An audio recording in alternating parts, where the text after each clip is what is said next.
là, à l'instant où je fais la vidéo, vous voyez le marché chute. Tac, la VAL. Alors là, il y a peut-être une opportunité, hein. Alors, vous voyez, c'était pas prévu, pas prévu du tout. Mais voilà, il y a une opportunité sûrement. J'observe un peu ce qui se passe. Tchac, tchac, tchac. Alors là, je suis pas sur le bon compte. Voilà. Tac. Ça a fortement baissé. Il est 20h20. Normalement, il n'y a pas d'annonce ce soir. Ah oui, à 22h30, mais pas à 20h. Donc voilà, ça chute. J'observe, j'analyse. Voilà, il y a de la volatilité. C'est important. Entrer de la volatilité. Bon, là, ça baisse bien. Tchac, tchac, tchac.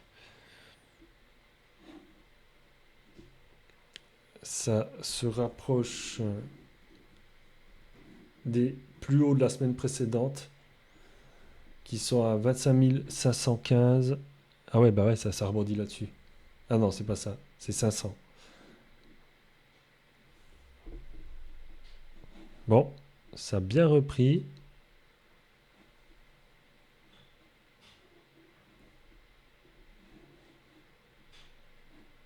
Ouais, il y a plus de force vendeuse, hein.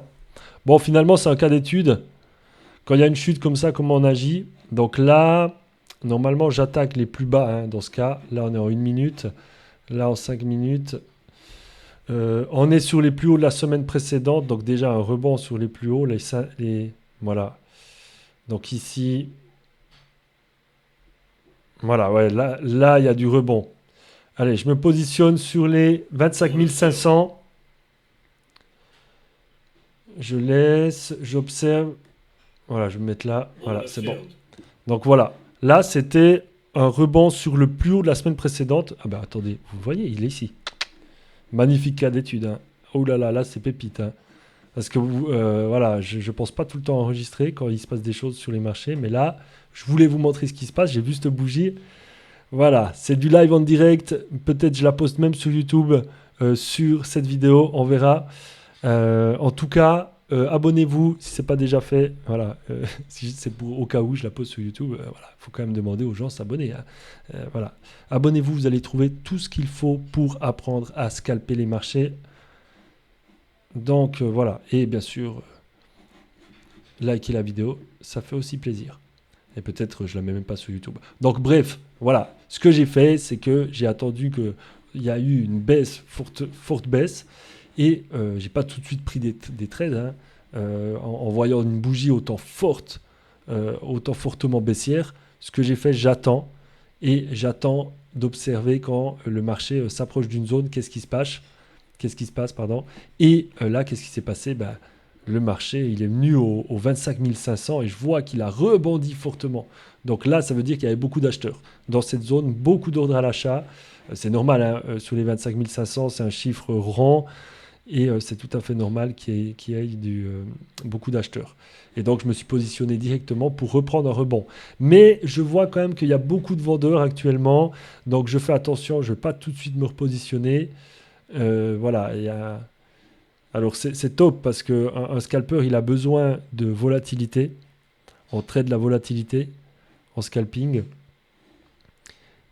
Et là, il y a beaucoup de volatilité. Mais il faut faire attention de ne pas se faire prendre. Moi, je vais plutôt être acheteur, là. Et si je vois que ça remonte bien, peut-être même vendeur, attaquer les plus hauts. On va voir. Mais là, je suis plutôt acheteur. J'observe le carnet d'ordre. Qu'est-ce qui se passe, en fait? Vous pouvez le voir aussi en 1 minute, hein, si vous mettez des bougies grandes. Vous pouvez aussi voir un peu avec les bougies. Moi, là-bas, je faisais comme ça, hein. Je ne regardais pas le carnet d'ordre. Je regardais un peu la force. Est-ce qu'il y avait plutôt une force vendeuse, acheteuse? Et je scalpais ce genre de mouvement. Comme on le voit ici, là, on pourrait scalper cette zone. Voilà. Vous voyez, effectivement.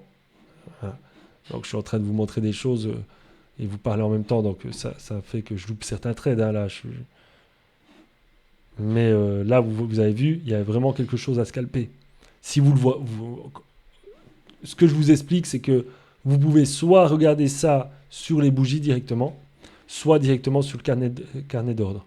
C'est un peu la même chose. Mais Moi, je regarde beaucoup sur le carnet d'ordre actuellement, plus que sur les bougies, quasiment plus sur les bougies. Mais j'ai commencé avec les bougies. Alors, voilà. Ça remonte, hein. Ça remonte.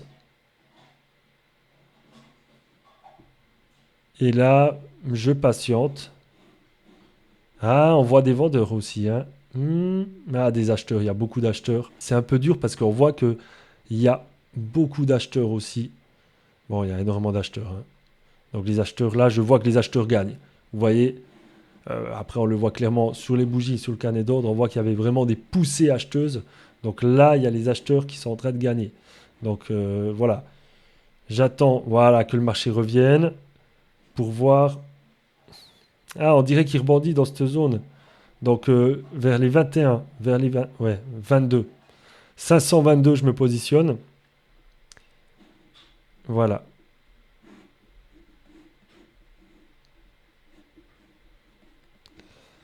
Donc il repart fort, hein. Très très fort. Est-ce qu'il va venir chercher mon trade? Voilà, il le prend. Qu'est-ce qu'il fait? Voilà, je ferme ici. Il est venu ici à peu près. Normalement, ça devrait... Ah, il est... ouais, voilà, c'est bon. Encore un trade passé. Donc voilà. Et là, j'achète parce que tout simplement, je vois qu'il y a des acheteurs. Donc je vais plutôt acheter parce que je vois que, ok, ça a fortement baissé ici. Là, je vous rappelle, on est en 1 minute, hein. Ok, ça a fortement baissé. Mais dans cette reprise maintenant, actuellement dans le présent, c'est ça qui est magnifique avec le carnet d'ordre, c'est qu'on observe au présent qu'est-ce qui se passe. Au présent maintenant, tac, tac, ok. Là, vous voyez qu'il y a eu un vendeur, tchac, tchac.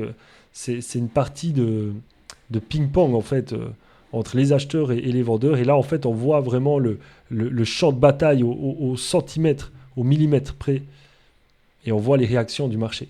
Voilà. Après, sur les bougies, on le voit aussi si on zoome bien en bougie d'1 minute ou en bougie antique. Il y a des personnes qui utilisent les bougies antiques pour observer un peu le même genre de choses. Il y a plusieurs manières de le faire. Mais avec le carnet d'ordre, franchement, c'est top. Moi, j'aime bien voir les mouvements de prix en ayant vraiment la liste de tous les prix. Donc là, j'observe pour l'instant, ça stagne. Donc, vu que ça stagne, ah voilà, une petite dynamique haussière ici. Tac, c'est parti, c'était léger. Donc il y aurait peut-être quelque chose à prendre ici. C'est très très haussier. Là, si ça revient, ça peut revenir là. Mais bon, des fois ça part, hein. Donc ça vient rattraper tout ça en fait. Donc c'est venu rebondir quasiment voilà, un petit peu en dessous du plus haut de la semaine précédente. Donc vous voyez pourquoi c'est important de garder ces zones. Très très important. Et en plus, c'est les 25 500. Donc c'est une zone clé. Et effectivement, le marché a très bien rebondi. J'ai pris un très beau trade. Voilà. Très très beau trade. Là-dessus, vraiment. Voilà. Alors, ce qu'il faut retenir de cette vidéo, c'est quand il y a un marché fortement baissier ou fortement haussier, il ne faut pas tout de suite se positionner. Il faut plutôt attendre, observer, analyser, essayer de voir qu'est-ce qui est en train de se passer sur les marchés. Est-ce qu'il y a vraiment des poussées baissières et que ça continue? Est-ce que les acheteurs sont en train de reprendre la main? Voilà, et ça, on l'observe par rapport à ce que je vous ai montré maintenant dans le carnet d'ordre, les mouvements des prix. Voilà. Ah là, oulala, forte baisse. Là, vous avez vu, forte baisse. Bam, ça a poussé. Bon, il est 20h30. 20h30, des fois, il y a des mouvements un peu... Ouh, attention, là. Oh, j'ai pris un trade là. Ah oui, j'avais laissé un trade. Bon, là, c'était pas non plus top. Après la baisse, j'ai voulu l'enlever, hein. Ce trade, c'était pas le meilleur trade parce que ça a fortement baissé. En parlant, j'ai oublié de laisser un trade. Vous voyez, il faut être très concentré quand on scalpe. Là, je fais une étude de cas. Allez, fais-moi ce trade. Voilà, c'est bon. C'était un trade que j'ai laissé sans le voir. Mais vu que ça a fortement baissé, je laisse plus de trade à l'achat après. J'attends de nouveau d'observer qu'est-ce qui se passe avant de me placer. Le scalping, c'est attendre, observer, analyser et attendre le bon moment pour essayer de se placer et fermer très vite que ça soit en gain, en break-even ou un peu en perte. Mais voilà, ne pas trop attendre non plus. Et voilà, oulala, là il y a de la volatilité. Euh, je- J'ai envie d'un côté de stopper la vidéo pour pas faire une vidéo trop longue. Mais il y a de la volatilité et c'est hyper intéressant. Allez, les 30, 530, ça reprend, hein. Les acheteurs reprennent là.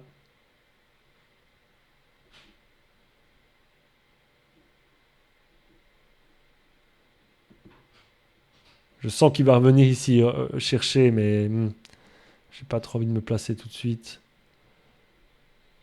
Ouais, c'est. On voit que les vendeurs sont quand même là. Ça retient, ça retient, ça retient. Donc là, vous voyez, ce que j'observe, moi, c'est que le marché, il pousse, mais ça retient quand même.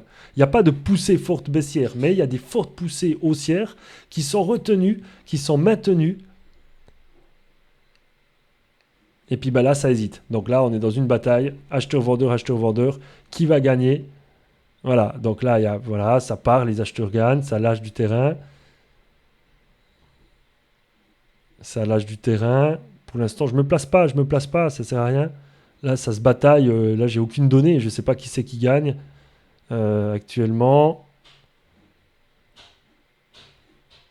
Ah, les acheteurs gagnent, les acheteurs gagnent. Donc, je serai toujours acheteur. J'attends un mouvement baissier. Que ça redescende un peu doucement et que ça rebondisse à un endroit pour me placer ensuite. Hein, 42. Il y a des petits mouvements. Hein. 42, c'est fébrile. Hein. Ça peut descendre, voilà. Pour ça, je ne sentais pas, je ne sentais pas. Là, alors je commente exactement tout ce que je pense hein, en live. Donc là, je ne me positionne pas encore. C'est trop hésitant. C'est trop hésitant. Oh, là, il y a une poussée. Là, il y a une poussée. Je vais me placer à 40 cette fois parce qu'il y a une poussée à 40. Je devrais même peut-être un peu plus au-dessus. Il n'y a pas beaucoup de... Un petit peu au-dessus à 40-50. Mais ouais, c'est allé très vite. Ah, ça revient? Ah, c'est dommage, hein. J'étais un peu trop bas. J'étais un peu trop bas, je l'ai dit. Je me serais positionné ici. C'est venu à peu près ici à 41,50.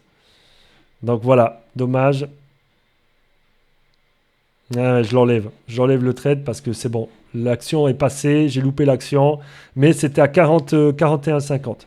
Alors des fois aussi, ça arrive que on voit je vois une analyse, j'observe quelque chose, je vois une opportunité, pardon, je vois une opportunité, mais finalement, je me place un point, un tick en dessous, juste en dessous, et puis après le marché il part, et là j'annule l'action parce que voilà, c'est fini.